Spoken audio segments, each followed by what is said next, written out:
While my 13-year-old daughter was in emergency surgery for a ruptured appendix, my parents were posting beach photos on Facebook. 34 photos over 3 days. Sunset cocktails. Sandcastles. Parasailing. Not one text asking how Ava was doing. Not one phone call to check on her. They knew she had been sick. They knew she was in pain. My mother had been at my house 2 days before they left. She saw Ava crying on the couch, clutching her stomach. She said it was probably just cramps. That Ava was being dramatic. That she would be fine. Then she left for the beach with my brother's family. On a vacation I had funded with $12,300. I was at a work conference in Atlanta, 3 states away, when the hospital called. Ava's appendix had ruptured. She was in surgery. She was in critical condition. I did not scream. I booked the first flight home. Then I called my credit card company. By the time my parents tried to check out of their beachfront hotel, their cards were declined. Their return flights were cancelled. They were stranded. They called me crying from the hotel lobby. I said, "Figure it out yourself. Some lessons you learn the hard way." It was supposed to be the vacation of a lifetime. That is what my mother kept saying when she planned it. A week at the beach. The whole family. She said it would be wonderful. That we needed quality time together. That the grandkids deserved a special trip. She picked a resort in South Carolina. Beachfront property. 3 bedrooms. Pool. Full kitchen. She sent me the listing in March. She said it was perfect. She asked if I wanted to contribute to the cost. My name is Rebecca Grant. I am 42 years old. I am a senior marketing director for a pharmaceutical company. I have worked there for 19 years. I travel frequently for work. Conferences. Client meetings. Presentations. I am good at my job. Good at managing teams. Good at closing deals. I am not good at saying no to my family. Or I was not. That changed on July 19th. Ava is my daughter. She is 13 years old. She is smart, independent, mature beyond her years. She has had to be. Her father died when she was 6. Heart attack. Sudden. Unexpected. It was just the 2 of us after that. We became a team. She learned to be self-sufficient. To handle things on her own. To not complain. To not be a burden. She is responsible. Reliable. She never asks for help. Even when she should. My family has never treated Ava the way they treat my brother's children. My brother, Kevin, has 3 kids. 2 girls, ages 10 and 8, and a boy, age 5. They are loud. Demanding. Constantly needing attention. My parents adore them. Every school play is a major event. Every scraped knee requires immediate sympathy. Every tantrum is indulged. They are the golden grandchildren. The favorites. The ones who get all the attention. Ava is quiet. Self-contained. She does not demand attention. She does not throw tantrums. She does not need constant validation. My parents see this as her being fine. Being easy. Not needing them. So they do not give her attention. They do not check on her. They do not prioritize her. They save all their energy for Kevin's kids. When Ava was 8, she broke her arm falling off her bike. I was at work. She called me crying. I rushed home and took her to the ER. She needed surgery to set the bone. I called my parents to let them know. My mother said, "Oh no. Is she okay?" I said she was in surgery. My mother said, "Well, call me when you know more." She did not come to the hospital. She did not visit afterward. She sent a card with a $20 Target gift card. 2 weeks later, Kevin's daughter got the flu. My mother went to their house every day. Made soup. Did laundry. Stayed overnight to help. The flu. Not surgery. The flu. I have financially supported my family for years. Not because they need it, but because they ask. And I cannot say no. When Kevin wanted to buy a bigger house 5 years ago, my parents asked if I could help with the down payment. They said Kevin's family was growing. That they needed more space. I gave them $10,000. When my parents wanted to renovate their kitchen 3 years ago, they asked if I could contribute. I gave them $8,000. When they wanted to take the family on a cruise 2 years ago, they asked if I could help. I gave them $6,000. Over the past 5 years, I have given them over $50,000. They never pay me back. They never say thank you beyond the initial moment. They just keep asking. In March, my mother called about the beach house. She said she found the perfect place. A week in July. She said it would cost $18,000 total. She said she and my father would contribute $3,000. Kevin would contribute $3,000. She asked if I could contribute the rest. $12,000. I hesitated. That was a lot of money. But she said it was a once-in-a-lifetime trip. That the grandkids would love it. That Ava would have so much fun with her cousins. That last part convinced me. Ava would have fun. Ava would be included. Ava would get to be part of something special. I said yes.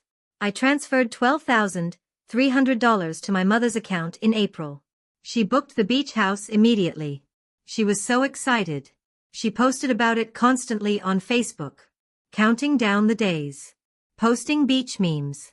Talking about how this was going to be the best vacation ever. In May, I found out I had a mandatory work conference in Atlanta. July 16th through July 20th. The same week as the beach trip. I was presenting at the conference. I could not miss it. I called my mother and explained. I said I was so sorry. That I would miss the first few days of the trip, but I could drive down and meet them on July 21st. She was disappointed. She said it would not be the same without me. I felt guilty. I apologized again. Then she said, "What about Ava? Can she still come?" I hesitated. Ava would be alone with my parents and Kevin's family for 5 days. No buffer. No protection. But my mother said the cousins would be there. That Ava would have fun. That they would take good care of her. I wanted to believe her. I asked Ava if she wanted to go. She said yes. She was excited. She said it would be fun to spend time at the beach. I said okay. July 14th. 2 days before the trip. I was home packing for my conference. Ava came downstairs holding her stomach. She said she did not feel good. I asked what hurt. She said her stomach. Lower right side. I gave her Tylenol and told her to rest. She said okay. July 15th. The day before both trips. Ava woke up saying she still did not feel good. The pain was worse. She said it was sharp. Stabbing.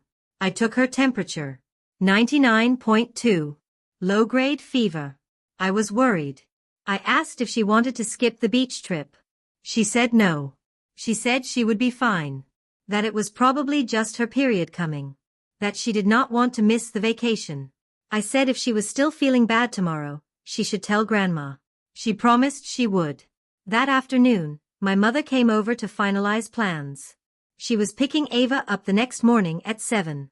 They were driving to the beach. 6-hour drive. She was excited. She had the car packed. Snacks. Games. Music. She was talking non-stop about the plans. The beach. The pool. The restaurants they would try. Ava was on the couch. Curled up. Holding her stomach. My mother glanced at her. "What's wrong with you?" Ava said her stomach hurt. My mother frowned. "Are you going to be sick on the trip?" I intervened. "She's been having stomach pain since yesterday. I'm a little worried. Maybe we should take her to urgent care before you leave." My mother waved her hand dismissively. "It's probably just cramps. Girls her age get cramps. She'll be fine. We're not canceling the trip over a stomachache." "I'm not saying cancel. I'm saying maybe we should get her checked out first." "Rebecca, you're overreacting. She's fine. Look at her. She's sitting up. She's talking. If it was serious, she'd be screaming. She's just being dramatic. Probably trying to get attention because you're leaving for your conference." I looked at Ava. She looked pale. Uncomfortable. But she was not screaming. She was not crying. She said she was okay. That she could go on the trip. My mother said see. She's fine. I let it go. I should not have. But I let it go. July 16th. I left for Atlanta at 5 in the morning. My flight was at 7. My mother picked Ava up at 6:45. I texted Ava before I boarded. "How are you feeling?" She responded, "Still hurts but I'm okay." I said, "Tell Grandma if it gets worse." She said, "I will." I landed in Atlanta at 9. I had meetings all day. Presentations. Networking. I checked my phone during breaks. Nothing from Ava. Nothing from my mother. I assumed everything was fine. At 6 that evening, I texted Ava. "How's the beach?" No response. I texted my mother. "Did you make it safely?" She responded with a photo. The beach house. Beautiful view. Caption. "We're here. Kids are loving it." No mention of Ava. I texted back, "How's Ava feeling?" No response. July 17th. Day 2 of the conference. Day 2 of the beach trip. I woke up to a Facebook notification. My mother had posted photos. The family at the beach. Building sandcastles. Playing in the waves. Kevin's kids were in every photo. Smiling. Happy. I did not see Ava in any of them. I texted my mother. "Where's Ava in the photos?" She responded 2 hours later. She didn't want to come to the beach. Stayed at the house. I texted, "Is she still not feeling well?" No response. I texted Ava directly. "Are you okay?" No response. I started to worry. But I told myself she was probably just sleeping. Resting. She would text me when she felt better. July 18th. Day 3. I woke up at 2 in the morning to my phone ringing. Unknown number. I answered. A woman's voice. Professional. Is this Rebecca Grant? I said yes. "I'm calling from Coastal Regional Hospital in South Carolina. We have your daughter Ava here. She's been admitted for emergency surgery." I sat up. My heart stopped. What happened? She came in with severe abdominal pain. Her appendix has ruptured. She's in surgery now. She's stable, but it's serious. "How quickly can you get here?" "I'm in Atlanta. I can be there in 4 hours." "Is she okay? Is she going to be okay?" "She's in good hands. But you should get here as soon as possible." I hung up. I called my mother. It went straight to voicemail. I called Kevin. Voicemail. I called my mother again. Voicemail. I called the beach house. No answer. I called Kevin's wife, Melissa. She answered on the 3rd ring. She sounded groggy. "Hello? Melissa, it's Rebecca. Where's Ava?" What time is it?" "It's 2 in the morning. Ava's in the hospital. Her appendix ruptured. She's in surgery." "Where's my mother? Why isn't anyone answering their phones?" Silence. Then, "Oh my God. I didn't know. Your mom said Ava was just being dramatic. That she had a stomachache. We thought she was fine." "She's not fine. She's in surgery." "Where is everyone?" "We're at the beach house. Your mom and dad went out to dinner. They're not back yet. Kevin's asleep." "I'll wake him. Have them call me immediately." I hung up. I threw clothes into my suitcase. I booked a flight. The earliest one was at 6 in the morning. 4 hours. I sat in my hotel room shaking. Crying. Terrified. At 3:30, my mother called. She sounded annoyed. "Rebecca, what's going on?" Melissa woke us up saying something about Ava. "Ava's in surgery. Her appendix ruptured. She's at Coastal Regional Hospital. Why didn't you take her to a doctor?" "I told you she was in pain." "She said she was fine. She said it was just cramps." "I'm not a doctor. How was I supposed to know it was her appendix?" "She was in pain for 3 days. She had a fever. You saw her. You said she was being dramatic. I didn't think it was serious. She was up. She was talking. She wasn't screaming. If it was that bad, she would have told me. She's 13. She doesn't want to be a burden. She doesn't want to ruin everyone's vacation. You should have taken her seriously. You should have taken her to a doctor. Don't blame this on me. I'm not her mother. You are. You're the one who left for your conference. You're the one who wasn't here. I hung up. I could not listen to her. I could not breathe. I got to the airport at 5. I boarded at 6. I landed at 8. I drove straight to the hospital. I got there at 9:30. 7.5 hours after the phone call. The longest 7.5 hours of my life. Ava was out of surgery. She was in recovery. The doctor met me outside her room. She said the appendix had ruptured. That Ava had been in pain for at least 3 days. That if she had waited another 12 hours, the infection could have spread. She could have gone into septic shock. She could have died. But she was stable now. She would be okay. She would need to stay in the hospital for 5 to 7 days for antibiotics and monitoring. But she would recover. I went into her room. She was asleep. Pale. Tubes in her arms. Monitors beeping. She looked so small. So fragile. I sat next to her bed and held her hand. I cried. I cried for everything. For not being there. For not insisting she see a doctor. For trusting my mother. For everything. Ava woke up around noon. She saw me and smiled weakly. Mom. You're here. Of course I'm here, baby. I'm so sorry. I'm so sorry I wasn't here sooner. It's okay. You were at your conference. I didn't want to bother you. You're never a bother. Never. Why didn't you tell Grandma it was bad? I did. I told her it hurt. She said I was being dramatic. She said I was trying to get attention. She said if I was really sick, I'd be screaming. So I stopped telling her. I didn't want to ruin everyone's trip. When did it get really bad? Yesterday. The pain got so bad I couldn't stand up. I was throwing up. I asked Grandma if we could go to urgent care. She said urgent care was for emergencies. That I just had a stomachache. She said to take Tylenol and rest. So I did. But it got worse. I passed out last night. Uncle Kevin found me on the bathroom floor. That's when they finally took me to the hospital. I felt rage.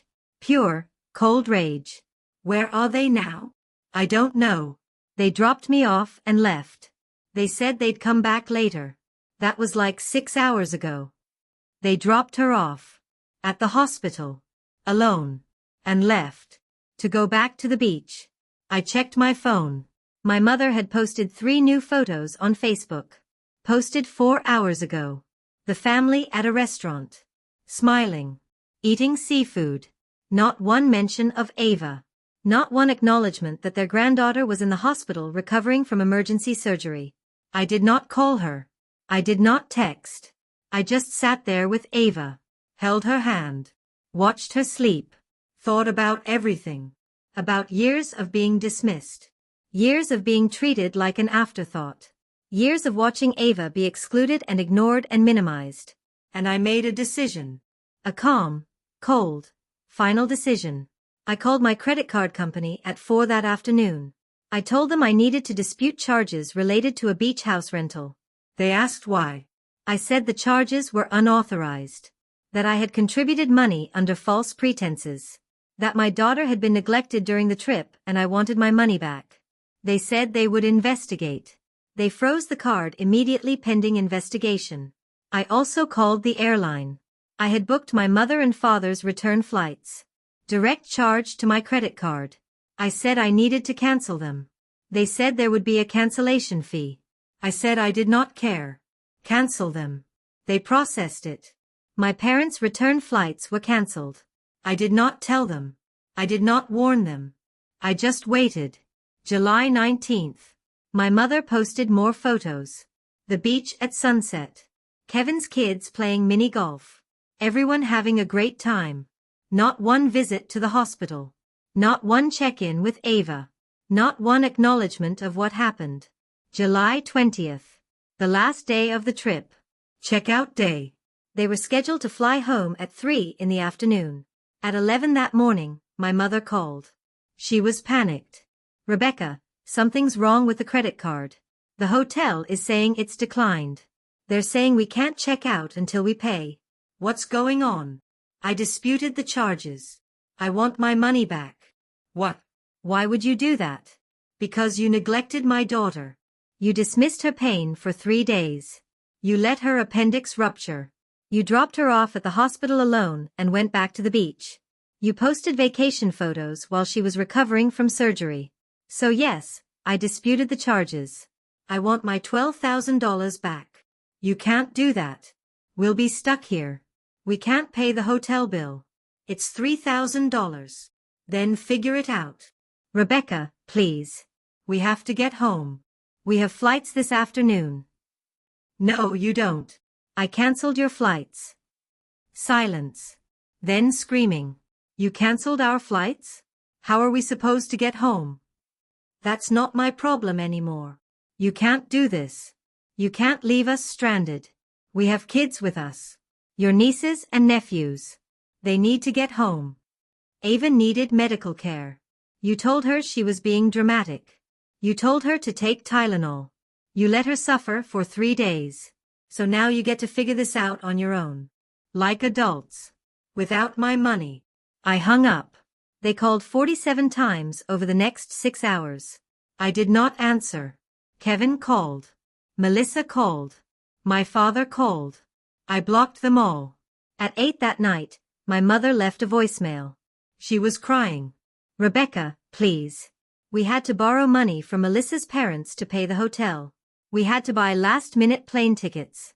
They cost $4,000. We don't have that kind of money. We put it on a credit card. We'll be paying it off for years. Please. Please help us. We're sorry. We're so sorry. I deleted the voicemail. They made it home eventually. They borrowed money from multiple people. Charged things to credit cards. Begged. It took them 3 extra days. They spent over $6,000 in unexpected costs. Hotel extensions. Last-minute flights. Rental car extensions. Meals. Everything. They were furious. They called me heartless. Cruel. Vindictive. Ava stayed in the hospital for 6 days. I stayed with her the entire time. I took leave from work. I slept in a chair next to her bed. I held her hand through the pain. Through the antibiotics. Through the recovery. We watched movies. We talked. We healed. Together. On day 3, she asked me why Grandma and Grandpa had not visited. I told her the truth. That they were still at the beach. That they had not wanted to leave their vacation. That they had chosen to stay at the beach instead of being there for her. Ava looked at me with those wise 13-year-old eyes and said, I'm not surprised. She was not surprised. My 13-year-old daughter was not surprised that her grandparents chose a vacation over her health. That broke my heart more than anything. When we finally went home, my mother called. She wanted to visit. To see Ava. To apologize. I said no. She said she was sorry. That she did not know it was serious. That she made a mistake. I said it was not a mistake. It was a choice. A series of choices. To dismiss Ava's pain. To call her dramatic. To leave her at the hospital alone. To post beach photos while she was recovering from surgery. Those were not mistakes. Those were choices. And the consequence was that she did not get to see Ava anymore. She cried. She begged.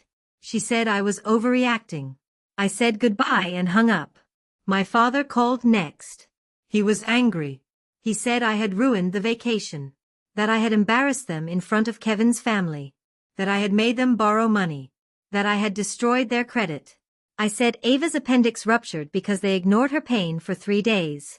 He said they were not doctors. How were they supposed to know? I said she told them it hurt. She had a fever. She was vomiting. They should have taken her seriously. He said I was being unreasonable. I hung up. Kevin called. He tried to mediate. He said Mom and Dad felt terrible. That they made a mistake. That I should forgive them. That family was important. I asked him why he did not take Ava to the hospital sooner. Why he did not insist they take her pain seriously. He said he trusted Mom's judgment. She said Ava was fine. He believed her. I said that was not good enough. That Ava almost died because everyone dismissed her. He said I was being dramatic. I hung up. I did not speak to them for months. They tried. Calls. Texts. Emails. Cards. I ignored them all. Ava did not ask about them. She did not miss them. She said she felt lighter without them. Without the expectation that she should be grateful for whatever scraps of attention they gave her. Without the pressure to minimize her needs so she did not inconvenience anyone. She said she liked it being just us. I said I liked it too. Fast forward 1 year. Ava is 14 now. She is thriving. She is healthy. Strong. She joined the debate team. She has friends who value her. She has confidence she did not have before. She knows her needs matter. Her pain matters. She matters. And she will never accept less than that again. I am doing well too. I got promoted at work. Better pay. Better title. I am rebuilding my savings after the financial hit from the disputed charges. I only got back 8,000 of the 12,000. But it was worth it. Every penny. Because it bought me freedom. Freedom from a family that took and never gave back. Freedom from people who only valued me for my money. Freedom to build a life where Ava and I come first. My parents are still struggling financially. The unexpected costs from the beach trip set them back significantly. They are still paying off the credit card. They asked me for money twice more. Once for a car repair. Once for a medical bill. I said no both times.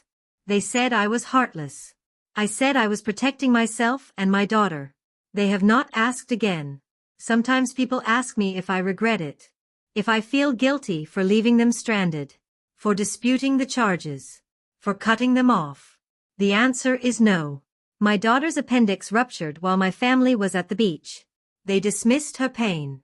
They called her dramatic. They left her alone at the hospital. They went back to the beach and posted vacation photos. They chose their fun over her life. So yes, I disputed the charges. Yes, I canceled their flights. Yes, I left them stranded. And I would do it again. Without hesitation. Because my daughter's life is worth more than a beach vacation. My daughter's pain is worth more than their comfort. My daughter is worth everything. Ava knows I chose her. She knows I fought for her. She knows that when she needed me, I dropped everything. And when my family failed her, I held them accountable. That is the lesson I want her to learn. That she is worth fighting for. Worth protecting. Worth everything. So, what do you think? Did I go too far, or just far enough? Let me know in the comments below. And if you want more stories about mothers who chose their children over toxic families, do not forget to subscribe and hit that bell icon. I've got 2 more stories queued up for you, both about the moment we realized protecting our kids means walking away from the people who were supposed to love them. Click on whichever one calls to you. Until next time, remember, family is about who shows up, not who shows up in your DNA.